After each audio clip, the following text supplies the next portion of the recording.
Bienvenue à l'émission Marque ta page, une émission proposée et réalisée par Chiloé.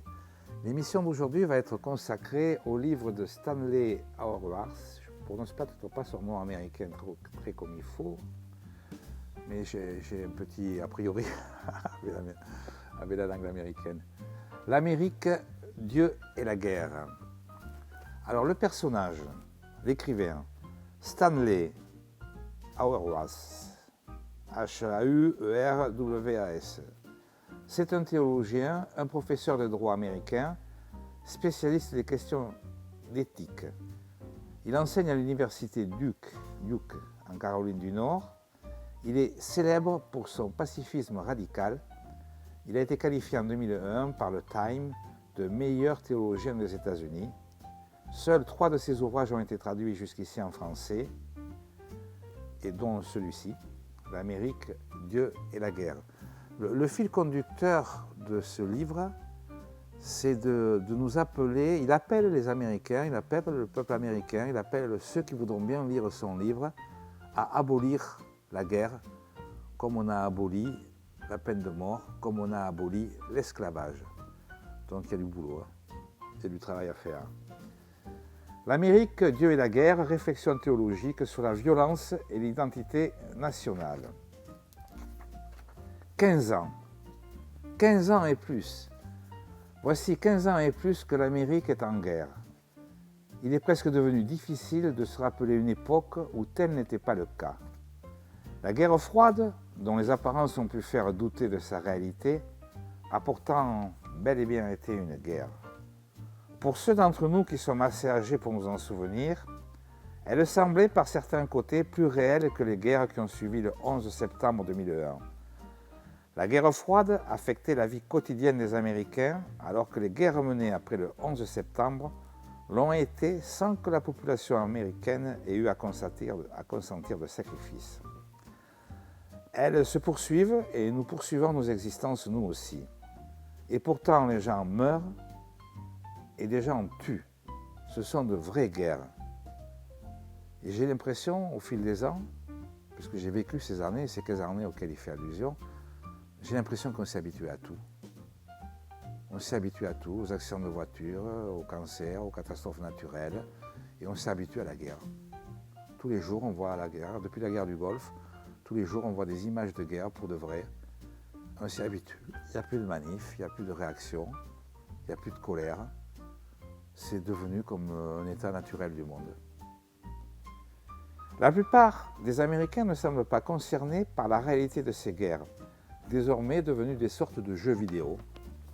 D'ailleurs, les guerres elles-mêmes ne sont-elles pas de plus en plus déterminées par des technologies qui les apparentent à des jeux? Des jeunes hommes et des jeunes femmes sont en mesure de tuer à distance des gens dans le monde entier, confortablement installés dans des bunkers souterrains du Colorado. Une fois leur journée de travail accomplie, ils peuvent rentrer chez eux, regarder paisiblement un match de baseball à la télévision. Il m'est difficile d'imaginer ce que vivre ainsi signifie.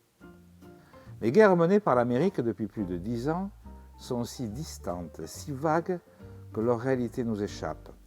Nous célébrons et magnifions l'héroïsme des combattants et sommes attristés par le fait que parmi eux, certains doivent consentir au sacrifice suprême pour préserver notre liberté.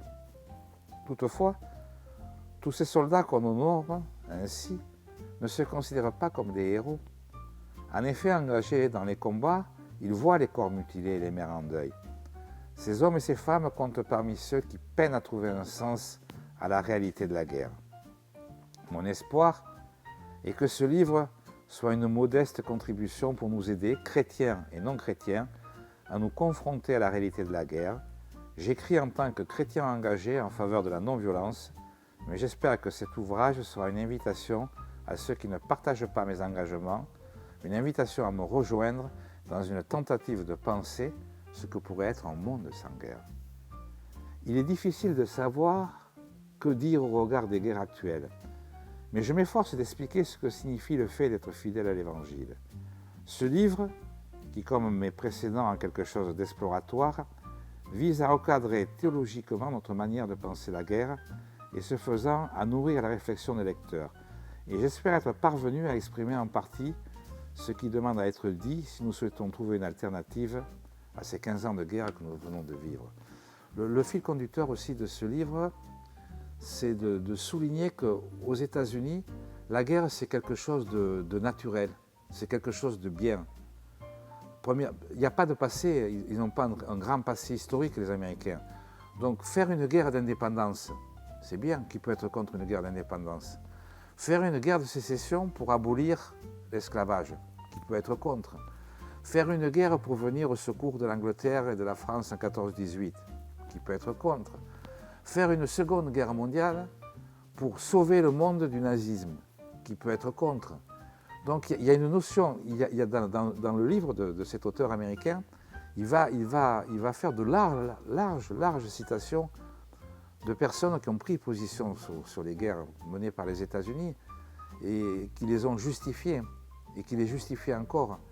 Nous sommes le camp du bien contre le camp du mal. Il y a aussi dans ce livre un fil conducteur qui est le suivant.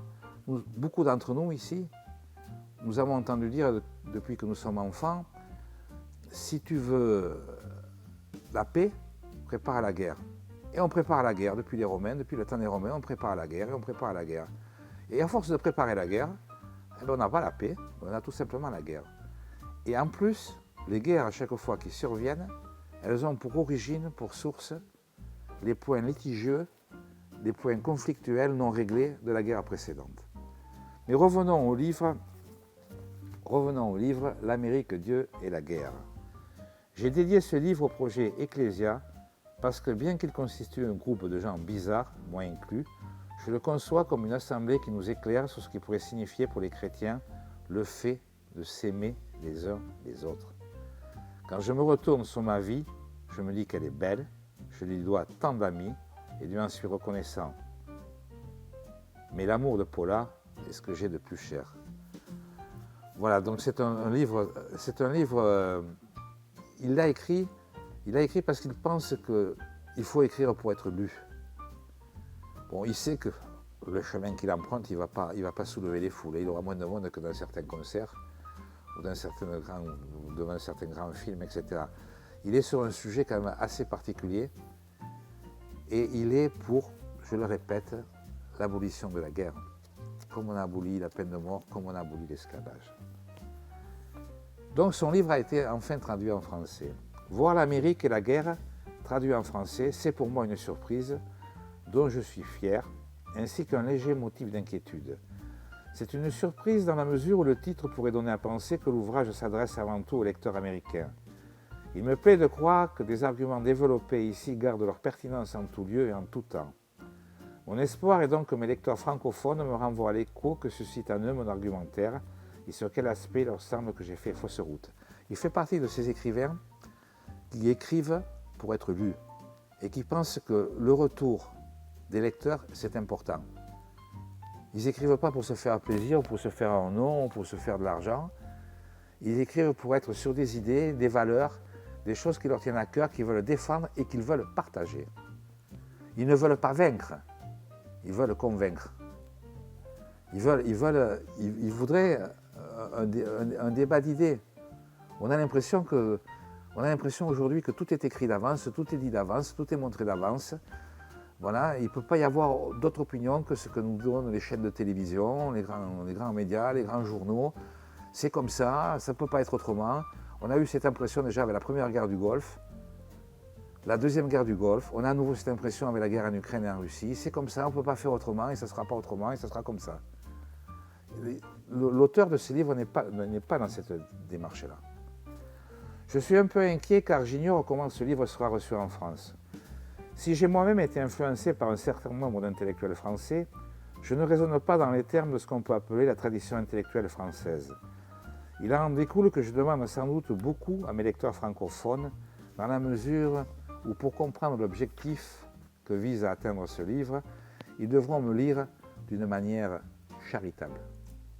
C'est-à-dire ne pas le lire en cherchant tout ce qui ne va pas, mais en cherchant de ce qu'il faut retenir peut-être et développer et s'intéresser. J'aime à penser toutefois que l'exercice de la charité est la raison même pour laquelle les chrétiens pensent que nous ne pouvons pas faire la guerre. De mon point de vue, le fait que ces pages soient traduites en français est donc un geste de paix.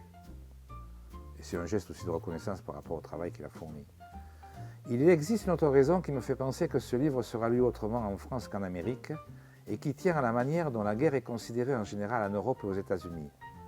La boucherie que l'on nomme Première Guerre mondiale a imprimé sur l'Europe et sur la France en particulier une marque qu'elle n'a pas laissée sur l'Amérique. Cette guerre semble hanter la mémoire de l'Europe, d'une manière bien différente de celle d'Amérique. La Première Guerre mondiale a convaincu la conscience de l'Europe que toute guerre est par nature sans espoir. Bien sûr, l'Europe allait repartir en guerre contre une puissance plus démoniaque que celle qui existait alors. Mais cette Seconde Guerre mondiale n'est pas célébrée en Europe comme elle est en Amérique, comme la Bonne Guerre. Elle était même en France une fracture entre Français, entre Européens. Elle a été une forme de suicide collectif à nouveau des nations européennes. C'est moi qui l'ajoute, c'est pas dans le livre. Bien sûr, l'Europe allait repartir en guerre contre une puissance plus démoniaque, mais cette Seconde Guerre mondiale n'est pas célébrée en Europe comme elle est en Amérique, comme la Bonne Guerre. Et pourtant, l'une et l'autre de ces guerres, que l'on décrit comme mondiales, ont donné naissance à un nationalisme que je crois propre à l'Amérique. Un nationalisme que ne connaissaient pas les nations qui composent désormais l'Europe. L'élection de Donald Trump n'est pas seulement la preuve actualisée de l'existence du nationalisme américain, elle atteste la prospérité de ce nationalisme. Et je terminerai sur ces quelques mots en insistant sur un point. Depuis le premier homme venu sur Terre, il n'y a jamais eu autant d'armes dans le monde entier. On n'a jamais autant fabriqué d'armes. Et des armes de destruction massive. Il n'y a pas que des armes légères. C'est quand même un tournant de l'histoire dont nul ne sait vraiment comment ça va se terminer. Pour l'instant, personne n'a appuyé sur le bouton de la bombe atomique, sauf les Américains à la fin de la guerre au Japon. Mais aujourd'hui, on a des moyens techniques, l'homme a des moyens techniques d'être plus terrible que la plus terrible des catastrophes naturelles. Donc le livre que je vous ai présenté dans le cadre de l'émission Marque ta page, réalisée et proposée par Chiloé, a pour titre L'Amérique, Dieu et la guerre. Et je vous invite à le parcourir et j'espère vous avoir donné envie de le lire. Merci de votre attention, à bientôt.